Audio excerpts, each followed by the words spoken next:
ఈ పోరాటంలో మెడల్స్ ఉండవు, గుర్తింపు ఉండదు. చరిత్రలో మనం ఉన్నా లేకపోయినా విశాఖపట్నం భవిష్యత్తులో, భారతదేశ భవిష్యత్తులో మనం నిలిచిపోతాం. సినిమా అంటే బిగ్గర్ దాన్ లైఫ్ అని మనం వినే ఉంటాము. మనకు కనబడే వాటిని వెండితెరపై సినిమా రూపంలో చూపించడంలో పెద్ద విశేషం ఏమీ లేదు. కానీ చరిత్రలో కనబడని విషయాలను తెరపై ఆవిష్కరించడం అంటే సులువు కాదు. ఆ విషయంలో డైరెక్టర్ జాగ్రత్తతో పాటు నిర్మాతలు కూడా జాగ్రత్త వహిస్తారు. కథపై ఎంతో నమ్మకం లేకుంటే కొన్ని కథలు సినిమాల రూపంలో ఆవిష్కరించబడవు. అలాంటి అసాధ్యాలు సుసాధ్యంగా కనబడే సినిమాలు కొన్నే ఉంటాయి. అలా ప్రేక్షకుల ముందుకు వచ్చిన సినిమాయే ఘాజీ. భారత్ పాకిస్తాన్ మధ్య నడిచిన యుద్ధాలు ప్రపంచానికి తెలిసిందే. అయితే తెలియకుండా జరిగిన యుద్ధ నేపథ్యంలో ఘాజీ సినిమా రూపొందింది. బాహుబలి తర్వాత తెలుగు సినిమాపై ఇతర సినిమా రంగాల వారు కూడా కన్నేశారు.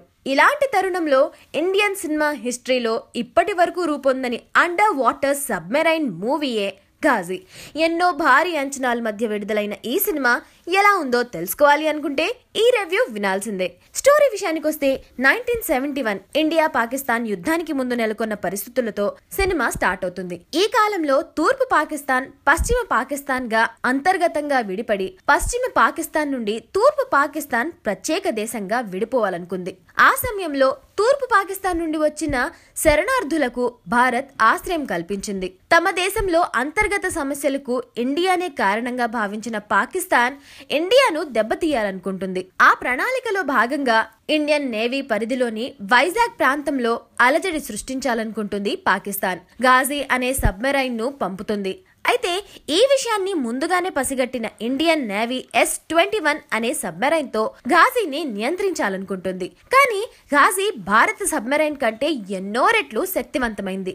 అయితే S-21 submarine captain Rann Vijay Singh అంటే కేకే మీనన్ చాలా ధైర్యవంతుడు, ఆవేశపరుడు. తన ఆవేశాన్ని కంట్రోల్ చేయడానికి ప్రభుత్వం అర్జున్ వర్మ అంటే రాణా దగ్గుబాటిని నియమిస్తుంది. అప్పుడు రణ్ విజయ్ సింగ్ అర్జున్ ఏం చేస్తారు, ఘాజీపై ఇండియన్ నేవీ విజయం సాధిస్తుందా లేదా అనే విషయాలు తెలుసుకోవాలి అనుకుంటే సినిమా చూడాల్సిందే. మరి ఈ సినిమా ప్లస్ పాయింట్స్ విషయానికి వస్తే నటీనటుల పనితీరు, music, cinematography, art direction, story and screen play. Minus points విషయానికి వస్తే క్లైమాక్స్ ఇంకొంత బలంగా ఉండాల్సింది. సెకండ్ హాఫ్ కాస్త లాగింగ్ గా అనిపించింది. ఓవరాల్ గా చరిత్రలో ఇప్పటి వరకు పెద్దగా తెలియని విషయాన్ని సినిమాగా తెరకెక్కించే నేపథ్యంలో వచ్చిన ఘాజీ విషయంలో కాస్త సినిమాటిక్ లిబర్టీ తీసుకున్నారు. ఈ విషయాన్ని ముందుగానే తెలియజేశారు.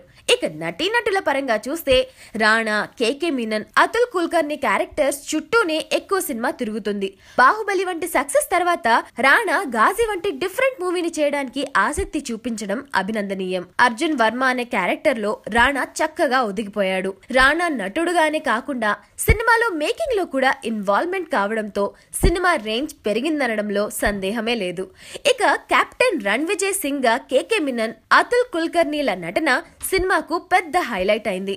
తాప్సే క్యారెక్టర్ కి పెద్దగా ఇంపార్టెన్స్ ఏం లేదు. ఇక సత్యదేవ్, రవివర్మ సహా మిగిలిన ఆర్టిస్ట్ అందరూ వారి వారి క్యారెక్టర్స్ కి న్యాయం చేశారు. అలాగే టెక్నికల్ గా చూసుకుంటే ముందుగా అభినందించాల్సింది డైరెక్టర్ సంకల్ప్ నే. ఘాజీ సబ్మెరైన్ కు సంబంధించిన స్టోరీని చక్కగా సేకరించడమే కాకుండా సినిమాటిక్ గా తెరపై ఆవిష్కరించడంలో మంచి ప్రతిభను కనబరిచాడు. పాత్రలను చక్కగా డిజైన్ చేశాడు. మది సినిమాటోగ్రఫీ సినిమా రేంజ్ ను నెక్స్ట్ లెవెల్లో నిలబెట్టింది. మ్యూజిక్ డైరెక్టర్ కే అందించిన background score simply super. Art department పనితనాన్ని మెచ్చుకోవాల్సిందే. సినిమా సెకండ్ హాఫ్ లో కాస్త లాగింగ్ గా అనిపించింది.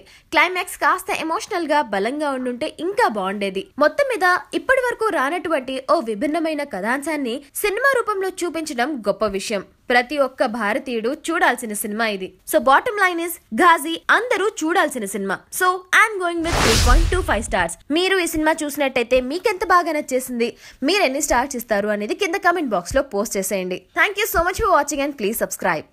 హాయ్ అండి, నా పేరు Samrat. Please watch all the interviews and gossips on India glitz YouTube channel and also subscribes to IG Telugu.